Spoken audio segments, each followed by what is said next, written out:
Hello everybody and welcome to Sports Japan, the show that brings you the best from the world of Japanese sports.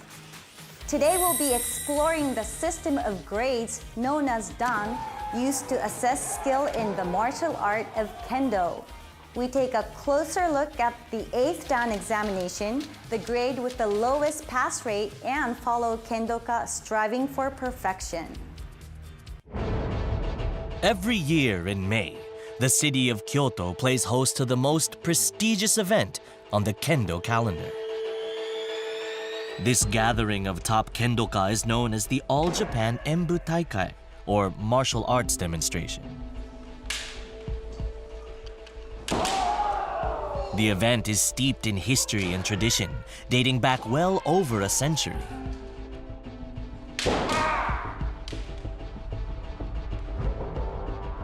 To see Kyoto Taikai. I hope to see the best Kendo in the world. On the final day of the event, Japan's top masters of Kendo face off against each other.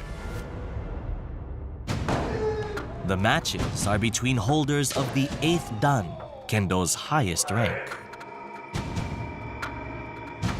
The unpredictability of battles between these expert swordsmen keeps the crowd on edge.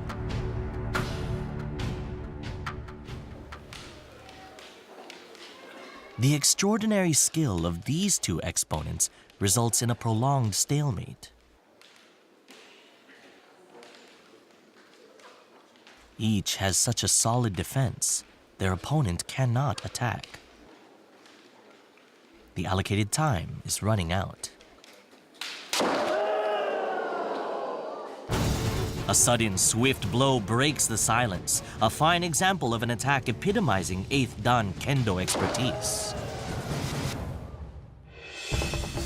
Across Japan, about 1.7 million people practice Kendo, making it the nation's most popular martial art. Only about 700 people in Japan hold 8th Dan, however. Passing the 8th Dan examination is a lifelong dream and goal of many top practitioners of the art. Most Japanese martial arts award grades, known as Kyu and Dan, to recognize developing proficiency. Beginners start by working through the various Kyu grades. Then, once they've mastered the basic skills, they're rewarded with the title of First Dan. In karate and judo, passing the First Dan examination entitles the martial artist to wear a black belt. In Kendo, 8th Dan is the highest rank. 7th Dan Kendoka Alex Bennett explains just how difficult it is to attain the prestigious top grade. Like, for example, in the 8th Dan examination, it's every year it's pretty much exactly the same pass rate, from 0.5 or 0.6%. That's it? That's it, that's all. Many people will sit the exam 10, 20, 30, 40 times and still never pass.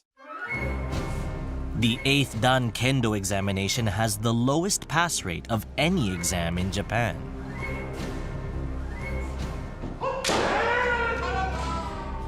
Last year, of the 3,747 people who took the exam, only 25 actually passed, a rate of less than 0.7%.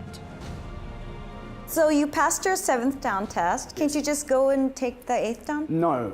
exam right away? Because when you pass your 7th Dan, every Dan grade has a number of years that you have to wait before you are eligible to sit the next grade up.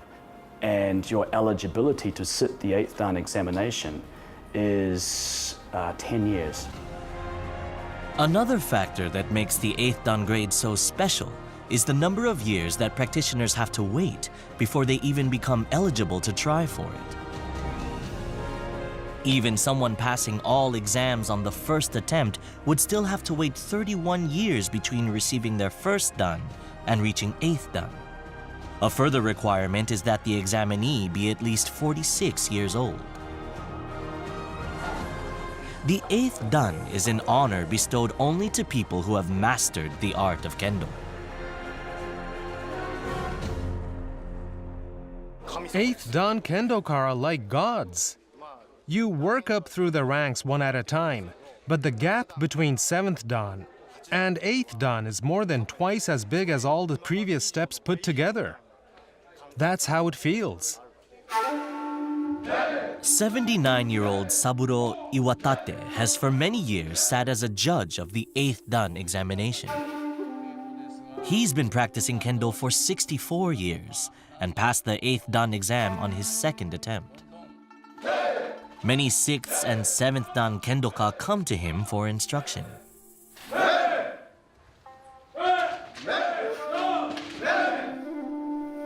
After completing a warm-up, attendees pair up for practice bouts.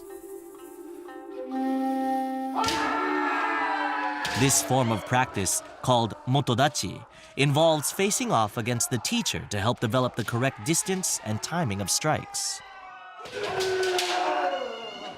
Once the motodachi training begins, it continues without a break. Even at the age of 79, Iwatate sensei trains these younger practitioners for a full hour without stopping.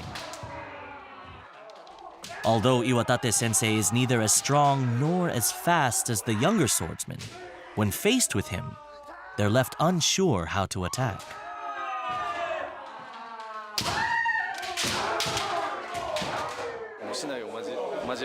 As soon as you cross swords with him, you can feel the pressure.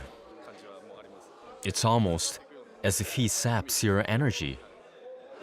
He dominates you. Everyone fights from back here. It's impossible to avoid getting pushed backwards. You can't strike. Even if you do, you can't reach him. All of the students refer to Iwatate sensei's impenetrable aura. He doesn't launch attacks in an aggressive manner.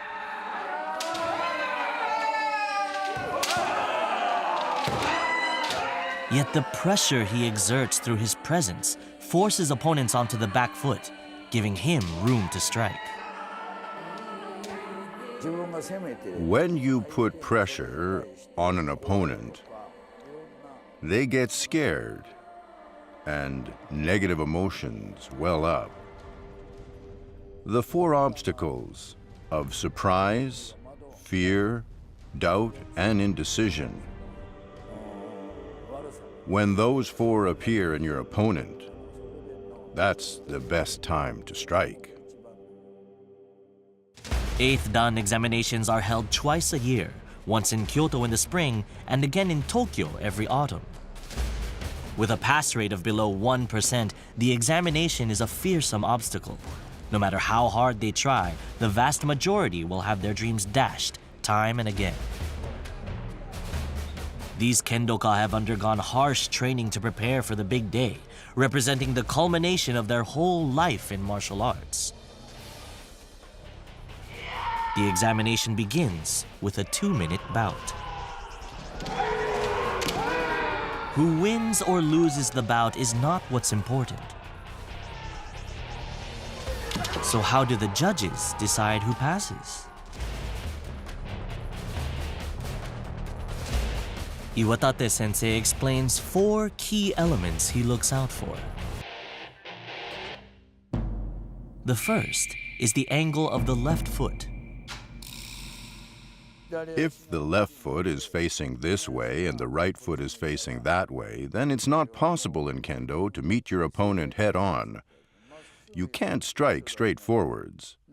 So, if you look at someone's left foot, you can see whether or not they can strike straight, whether or not they can really face their opponent from the front. These kinds of details are obvious to me right away. If the left foot points towards the outside, then when an attack is launched, power can't properly be transferred to the sword, resulting in a weaker strike.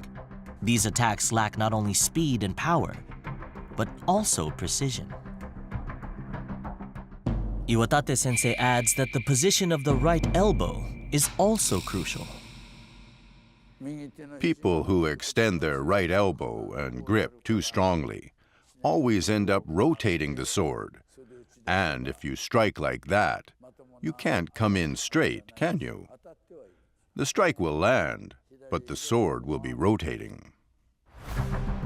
Examinees who can meet these two criteria will have a stance that naturally allows for powerful attacks. As for the third key point, The judges won't be impressed if you strike at the wrong time, no matter what you do. There are specific opportunities to strike, such as catching the opponent as they come forward or forcing an attack as they drop back. even though these three elements count as fundamental skills of Kendo, only a fraction of entrants reach the high standards required. 90% fail to make it through the primary exam. The secondary examination also takes the form of a match. Here, the most important factor is whether the examinee possesses the impenetrable presence of an 8th Dan master. Those people have a particular aura about them.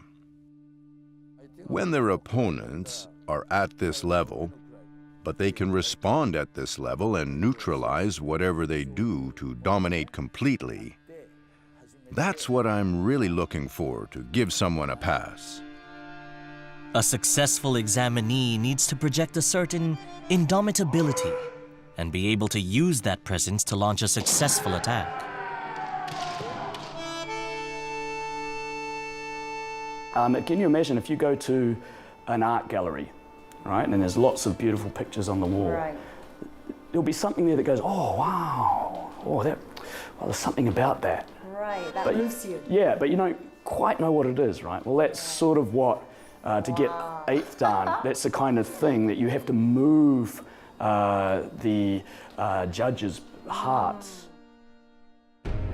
Of the initial 1,028 examinees on the first day, only 6 make it through to the final exam. The final exam tests kata, or prescribed techniques. These techniques encompass all of the elements of Kendo, including etiquette, stance, methods of striking, and the appropriate distance between opponents. Examinees form pairs and perform a demonstration of 10 prescribed kata. They are judged on how well they understand the movements and how accurately they execute them.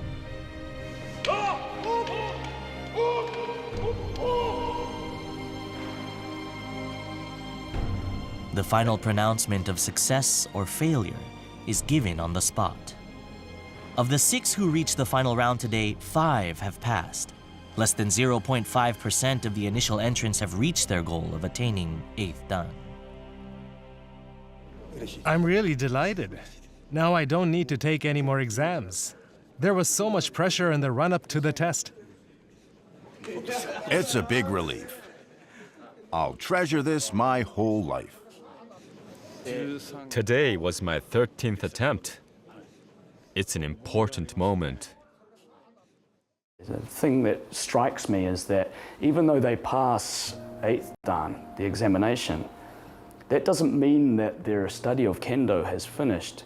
In fact, they all say that, no, I've only just started to understand the depth of Kendo, which makes somebody like me think, well, gosh, I've got so much, so much to even get close to that. Iwatate sensei recalls what his own teacher told him when he passed the 8th Dan exam. He told me that after becoming 8th Dan, you have to bow your head properly and be prepared to learn Kendo from everyone. That's what he said to me. I can never forget it, even now. Despite his high rank, Iwatate sensei still practices together with another revered teacher to deepen his understanding. Yoshio Takasaki, also 8th Dan, is now 95. Takasaki sensei too still performs motodachi with his students for a full hour.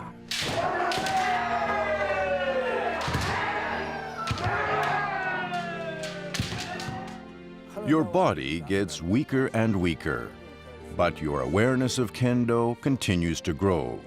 That's really the key. Kendo is for life. You keep going until you die. I'm never satisfied, and I'm always reflecting on my shortcomings. You should reflect after striking and be grateful when struck. 8th Dan Kendoka spend their lives continuing to unravel the mysteries of Kendo.